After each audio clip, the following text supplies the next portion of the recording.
Welcome to the FamilyDeal.com 7 Sports Cave. I am your host, Justin Rose. Packed show tonight. John U. Bacon, Isaiah Holt join me later to talk Michigan State. But first, Lions. The backup quarterback, Jeff Driscoll, he's doing the best that he can. And while he's still moving the offense down the field, putting up points, it's the same story for this Lions team. The defense, it's just not very good. Hasn't shown marked improvement on game day and continues to get worse. The Cowboys in town today, their former top draft pick. They picked him in the 6th round. Bo Scarborough, he got a little revenge against the team that let him go. Scored his first career touchdown. Lions got out to an early lead. Added to it here, Jeff Driscoll does the play action well. RPO gets into the end zone. 14-10 at the time. But that's when Dak Prescott really started to get rolling. Randall Cobb used to play for the Packers. He knows Ford Field well. He gets into the end zone there. Then later, it's Ezekiel Elliott. He gets the ball out of the backfield, nearly falls over his own feet, but then finds his way into the end zone. I got to do the Dak, right? Dak dances to everything. He does it quite well. Lions, they're behind by 14. They did make a charge. Driscoll finds Marvin Jones Jr. He makes a little yak after that catch. Second touchdown of the day for him. Down 8, they went for 2, so they're still down 8 because they didn't get it. Cowboys, though, able to run out the clock with good tight end play. That's pretty much what good teams do when they need to close out a game. 35-27 the final. The Lions still have no answers as to why they aren't getting any better. Great thing about this group of guys in that locker room is, everybody takes it to heart to themselves and holds themselves accountable. I don't never feel like it's enough. If we can keep playing, we can keep playing, and winning is more than an individual player, because an individual player can't win a game. So it doesn't matter how I feel; it's about how the team feels, the organization. I think for us, we're always trying to improve every week. So I don't think we just kind of sit back and say, that's it, we're good, or we're not good. I think we try to get better. Now the Lions' remaining schedule is on your screen. They go to Washington next week. That's a one-win team, people. They lose that game and they make Dwayne Haskins look like the next coming of Joe Montana. We've got some serious, even more serious than we already have, issues. Of course, Chicago on Thanksgiving Day at home. Then they go to Minnesota, Tampa Bay at home, at Denver, and then they wrap up the season against Green Bay. Earlier today, talked with Michael Rothstein of ESPN about today's game. We were just kind of talking before we started hitting record on this. This team is not good. No bueno. Or not good, Bob. Yes. Or, you can just, anything you can say no yet, I believe would be just bad. This team is bad, especially on defense. And that's their big problem, considering Matt Patricia is supposed to be a defensive guru, right, Justin?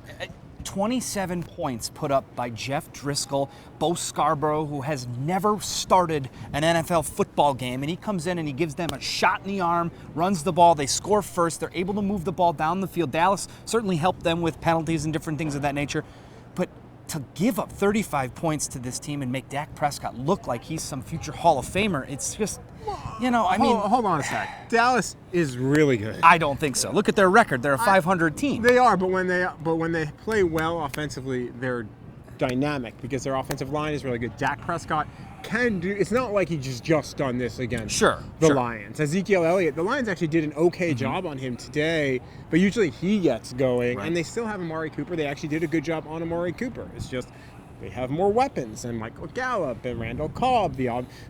Randall Cobb, a guy that Lions fans are very familiar with and probably shudder because of his time at Green Bay. Those are the guys that beat the Lions, but to me it's a bigger issue. It's a systemic issue, whether it's scheme, whether it's players that they want or they thought would play well. They're good players that just haven't been able to do it.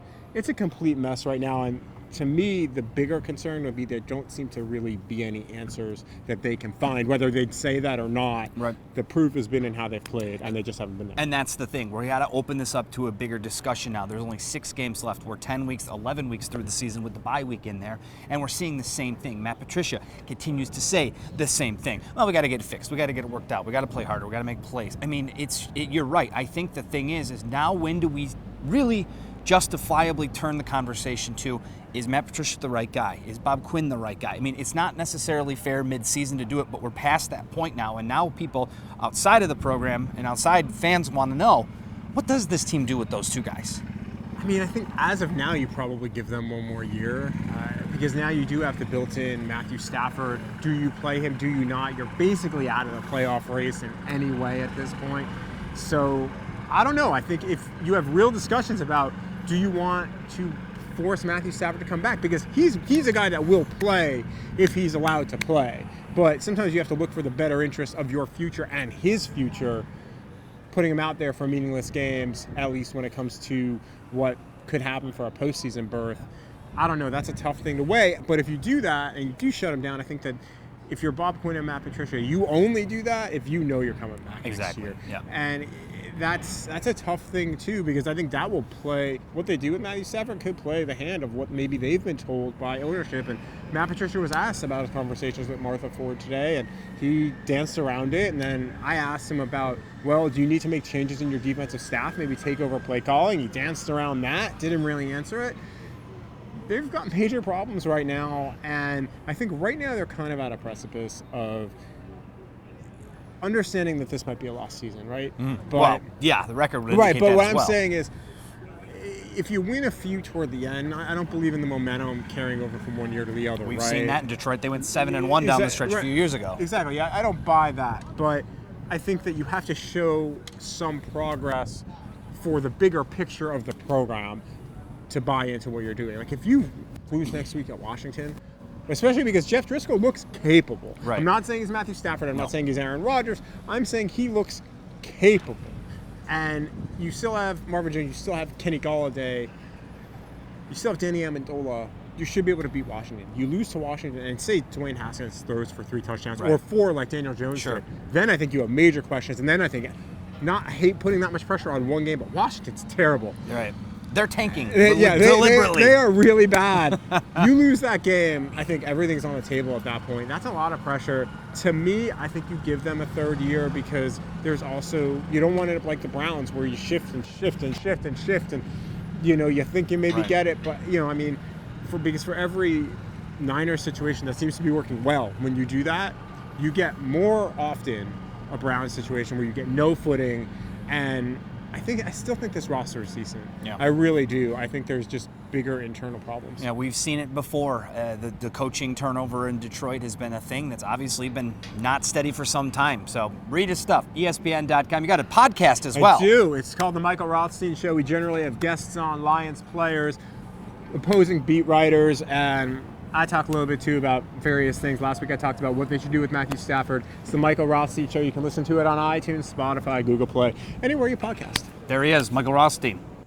Meanwhile, in Minneapolis, quite the game between the Broncos and the Vikings. Second quarter, big fullback Tim Jonovic takes the handoff, rumbles his way over the goal line for the score. The Broncos would go up 20-0 at the half, but back comes Minnesota. They already cut it to 23-14. Kirk Cousins, he's going deep. Stephon Diggs with the catch and the finish. 54 yards, Vikings within 3. Next possession, Cousins rolls out, finds a wide open Kyle Rudolph, 34-yard touchdown. Vikings, they're the first team in 100 tries to come back from 20 down at half to get the win. Unbelievable stuff. All right, coming up next, we're talking about that rivalry. Paul Bunyan staying in Ann Arbor and Michigan State. What do they do next? What about the Wolverines? That's coming up next here on the 7 Sportscape. Stay with us.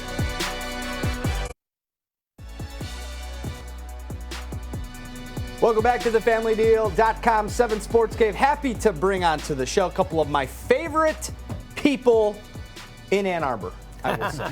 John U. Bacon, of course, New York Times bestseller. Isaiah Hole from WolverinesWire.com. 44-10 shellacking, and here we go, guys. Look, first reactions. Did you think it would get that bad? Did you think Michigan State would have more of a punch than they did, or did it kind of play out the way you foresaw? Honestly, it played out how I foresaw it. I expected it a little bit more to be. I thought it would still be a little bit more low scoring. I did predict 38-10 going into the game, but preseason, I thought that Michigan's offense was going to be a lot better. This was really the first time that we saw Michigan's offense have that speed and space, all of those types of things, the big passing game, that 300-plus yard game from Shea Patterson. But I didn't obviously anticipate that the offense was going to be as much of a wreck as it has been for Michigan State. The injuries up front really have played the biggest key in my eyes. But I wondered what Brian Lewerke was going to be, because you were very confident that he was going to come out and look like he did in 2017. Yeah. I was wondering, was he going to be one of those quarterbacks that was still a little shell-shocked by the fact that his offensive line had a hard time protecting him last year? So I wasn't terribly surprised. But that game is kind of the splitter of the season. You're going to go this way or that way. It almost always works that way. Mm-hmm. And you're usually an unproven team in all your components at that point as well. Right. Now you're 3 quarters down the track, basically. So in May, I would have probably called the way you did that it's going to be a tough. I wouldn't have called Michigan State to win this game thing, I don't think. But I would have called it a close game, and who knows. But leading up to it, I about saw the way you did, that they're going to fight for a quarter or two because it is Michigan State, Michigan game. If Michigan get rid of them by the third quarter, it'll be a downslide fast.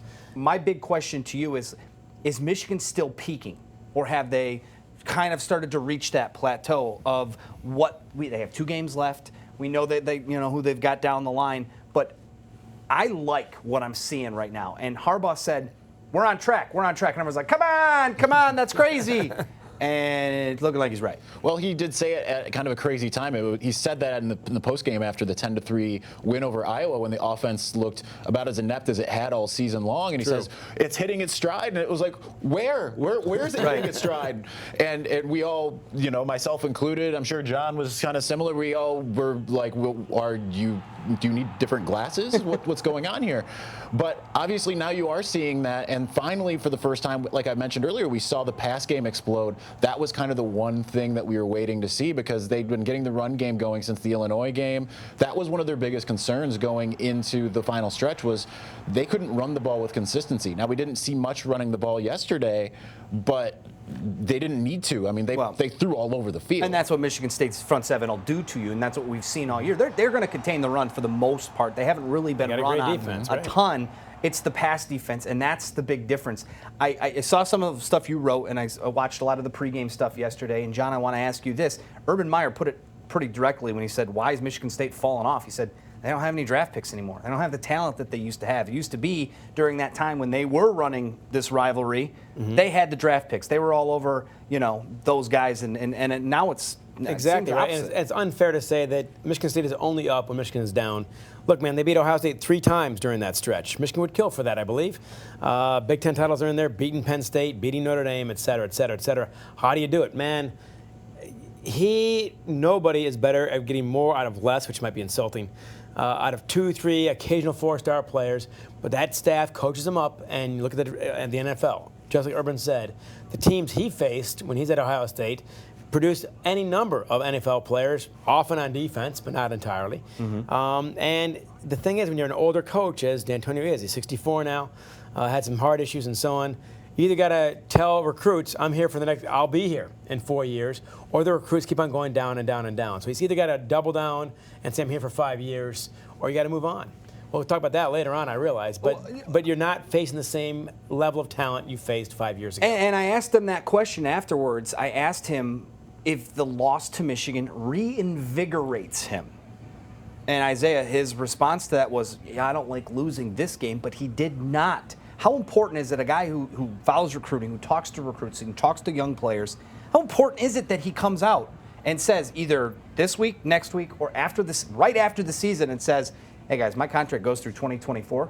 I'm here until 2024. How important is that? Oh, it's huge, and you see it happen around this time of the year every year with Michigan, with rival coaches coming out and saying Jim Harbaugh's leaving, and we saw it have a tangible effect last year when Daxton Hill briefly flipped to Alabama, because he got it kind of somewhat in his head from everything I heard that, Jim Harbaugh might not be there down the road. Right. So you have to, especially with the early signing period coming up in just a mere matter of weeks, really, in December, you've got to be able to have that type of consistency, the continuity, and whether or not you've had a bad season, D'Antonio can still point to the trophy case, can point to the rings, all of that kind of stuff. He can still instill some confidence in some of the younger guys that are considering Michigan State. But yeah, you're right. You have to be able to he said he's going to weather the storm. He wants to even the balance, these types of things after the game. I think that was like the precursor to really trying to hammer that home. But I think he needs to really go that much further, because now if there's a recruit that's on the fence between Michigan State and a program that's maybe got a little bit more stability record-wise, they might not pick Michigan State. What's the number one thing you'll remember from this year's version, the 112th version? I would say two things. One, in the first quarter or two, as expected, Spartans scored first. It's crazy. And Why do Michigan, they keep doing that? And Michigan, I think you tweeted at that point, they always seem to score first in these games. Then another game, second and third and fourth, depends. I recall 2013, 2014, and you do too. That was a whole lot of scoring going on. And Michigan, once again, was grinding the gears on offense. They could not seem to get the rhythm down. So in the first quarter or two, you're thinking, the longer State hangs around, the tighter the collars get, and who knows what happens next. This game has got a long history of going weird in the fourth quarter. So you got to be in position to do that. So the first part was all Michigan State. The second part is once the train got rolling. Yeah. Michigan not only got Shea Patterson rolling, they got guys you'd not heard of. Not very much, at least, until that game, scoring their first touchdowns and whatnot, a lot of distribution. And it seemed like Michigan had an exhale to it they've not had previously in maybe a decade. It looked to me, Isaiah, that Michigan wanted it more. Oh, absolutely. And they talked about how they wanted to play more physical. It looked like probably their most physical game up front, especially the defensive line. They might not have had the numbers that really showed that, 3 sacks, 5 tackles for loss, but they were making Brian Lewerke run for his life. And even when he wasn't, there were a couple times, I remember there was one pass, it was when they were around midfield. He threw it to Matt Sabert, the tight end, and it was so errant, and there was no one coming at him yet because he could feel that pressure. So that's my biggest takeaway was how much that they really kind of coalesced the front seven. Cam McGrone, yet again, another really good game, just all over the field. That's really, I mean, it's been an impressive run. That's right. That's the whole cliche in this game, and I think it's largely true. Control the trenches, and you got it. 2013, 2014, I recall Devin Gardner doing laps back there. Yeah. And, I mean, there's just no pushback from Michigan on either side at that point. No. And this time, it seemed to be Michigan's. And even last year's game, mostly Michigan, but not the way it was this game. It's been fun. I mean, it's been up and down and back and forth, and teams winning on the road. And finally, we've got somebody kind of taking a little control of it. I mean, Michigan certainly has the arrow pointed upward at this particular juncture in time. It will flip back. It always does. Who knows if that's in 4, 5, 2, 10, 15, 20 years? We don't quite know. What we do know is that both these teams do have a couple of games left. So coming up right after this quick break, we're going to talk about what needs to happen for each team in the next 2 games to, I guess, finish the season. I don't really think there's championship hopes in either team, especially those Spartans. They stink. All right, coming up next, we'll talk about that. Stay with us.